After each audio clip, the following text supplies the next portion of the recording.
This evening is Josee Beauchamp, and she is CHEO's IBD dietitian at the IBD Center, and she's going to be speaking with us this evening about energizing your gut, the importance of vitamins and minerals.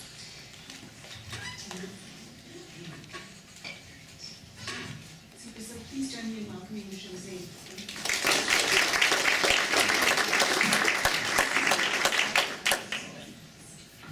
Thank you.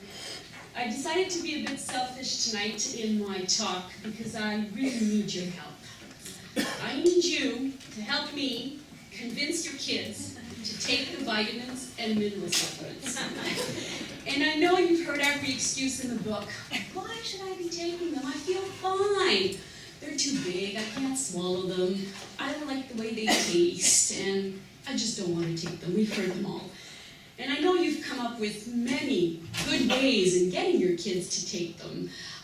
Putting them right next to their plate, putting it right next to their toothbrush. I've even had moms text their children, don't forget to take your vitamins. Or setting up the alarm on their iPhone to make sure that they don't forget to take their vitamins. But what really works at convincing them to take their vitamin and mineral supplements is explaining them why they need to take them. So we're back to the basics, and I think that's what we continue to do to make it work the best for them to take their vitamins and mineral supplements. All right. Oh, I went right to conclusion. Bear with me here. Bear with me. Where are the guys? Oh, you're there. Oh, I got it. I got it. Let's go back.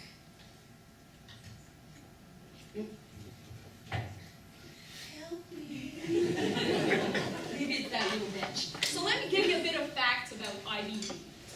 And those are briefly my own stats. If we look at certain levels that we test in the blood, we see a lot of iron deficiency. We see about 1/3 to half of the kids in clinic that have an iron deficiency. And almost half of the kids have a vitamin D deficiency. Thank you. And where do I press to bring it down? Yeah. So how do we know these facts? Well, we look at some routine blood work where we'll test some iron, we'll test the vitamin D status. And my role comes in as the nutrition assessment piece, where I take a look, is there enough iron in your child's diet? Is there enough calcium? Is there enough vitamin D? And then we have some bone mineral densities where other issues like that, we need more than the dietary intake that's planned because there is an active disease that can affect certain parts of the body, and for example, like bone mineral density. So, I hope you're up for a little guessing game, all right? So we're going to go through some of the nutrients, and as soon as you think you know the answer, feel free to raise your hand, all right? So who am I? I'm a dietary supplement that supplies vitamins and minerals that are essential to health. Any idea? Yes, yes? Multivitamin. Multivitamin. Well, I hope you feel lucky tonight. I got a lottery ticket for you, but I get 10% if you win.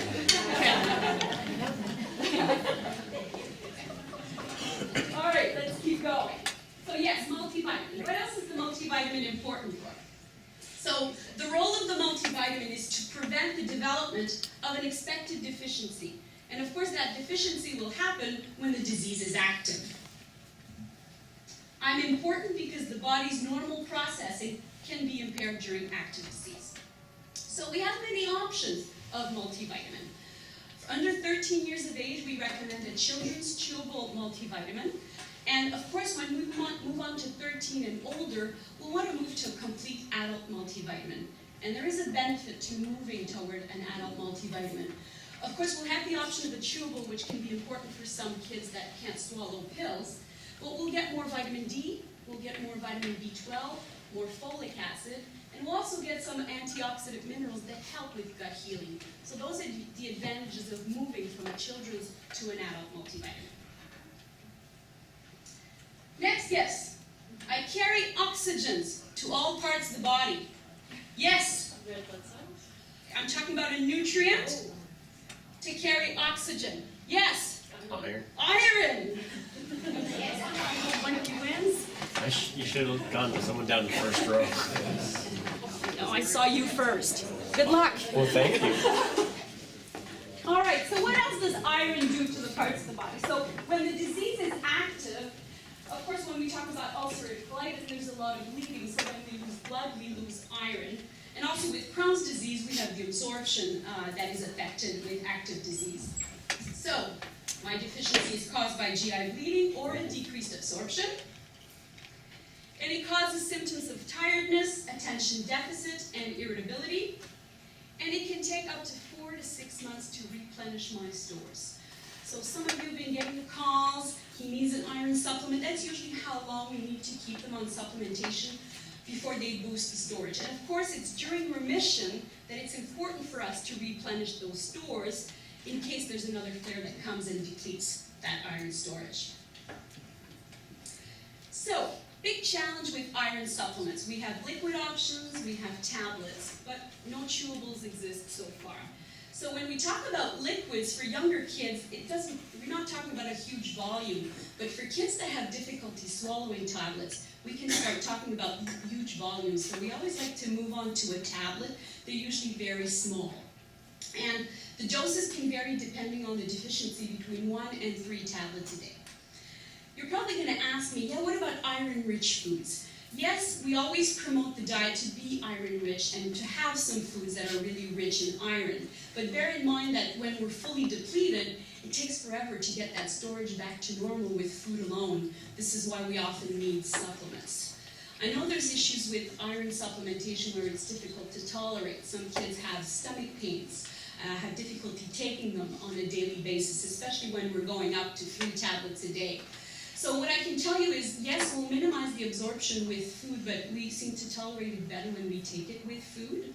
I always recommend to take it with a bit of vitamin C, whether it's a bit of juice or some fruit. That will maximize the absorption. And of course, we'll always promote iron-rich foods from animal sources or even plant sources combined with vitamin C.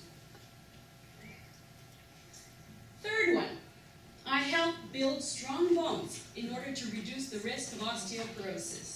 No, I got you already. Yes, yes, you. Vitamin D? Vitamin D, yes, but not the one I'm looking for. Calcium, yes. So of course, vitamin D will also help.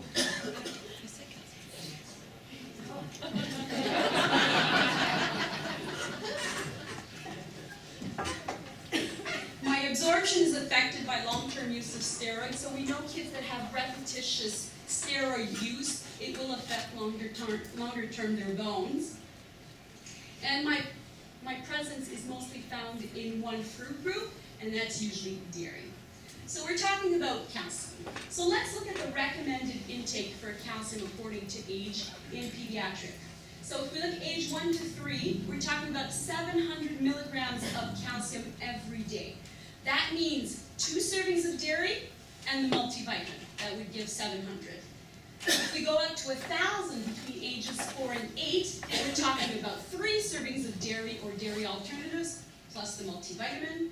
And ages 9 to 18, we're talking about 1,300 milligrams, which is 4 servings of dairy and multivitamin. And that's taking into consideration that we have a good bone mineral density. So where do we find calcium? Mostly in the dairy, cow's milk and other milk alternatives. If you've been shopping out on the supermarkets looking at all these milk alternatives that are out on the market now, we find fortified soy milks, rice milk, hemp milk, flax milk, almond milk. There's quite a huge variety, and we can get sufficient calcium and vitamin D, and we can easily compare it to a cow's milk. Yogurt now always have calcium. They've started fortifying in D for some of the yogurts. Cheese, we won't get as much vitamin D, but a lot of calcium. And of course, other foods which are not as significant in calcium amount, but we can still consider them. Calcium and vitamin D fortified orange juice, certain fish, certain legumes, and nuts. Last but not least, I am soluble in fat. Yes? No. It's a fat, you're right from that. I help the body absorb calcium and phosphorus to build strong bones and teeth. You're not allowed to answer. Yes. No. Bem, easily. Et voilà. My absorption is affected by active disease, and I am the sun vitamin.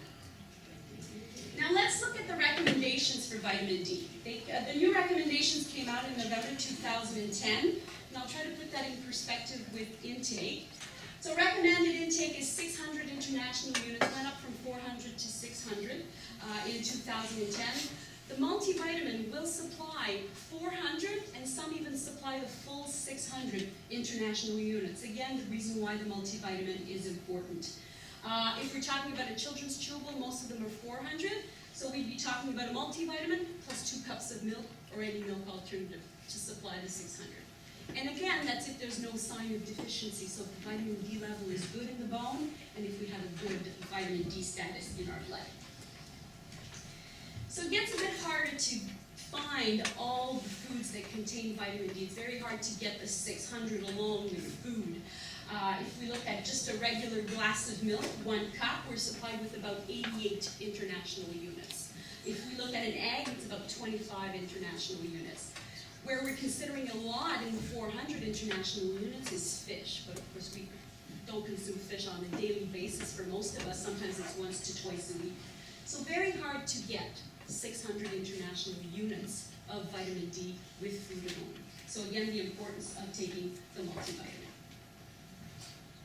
So in cases where we do assessments where there's insufficient calcium, insufficient vitamin D in the diet, or there's low levels in the blood, or there's a low bone mineral density, sometimes we don't have a choice but to move on to a calcium and vitamin D supplement in order to maximize bone growth and help with those levels and improve absorption.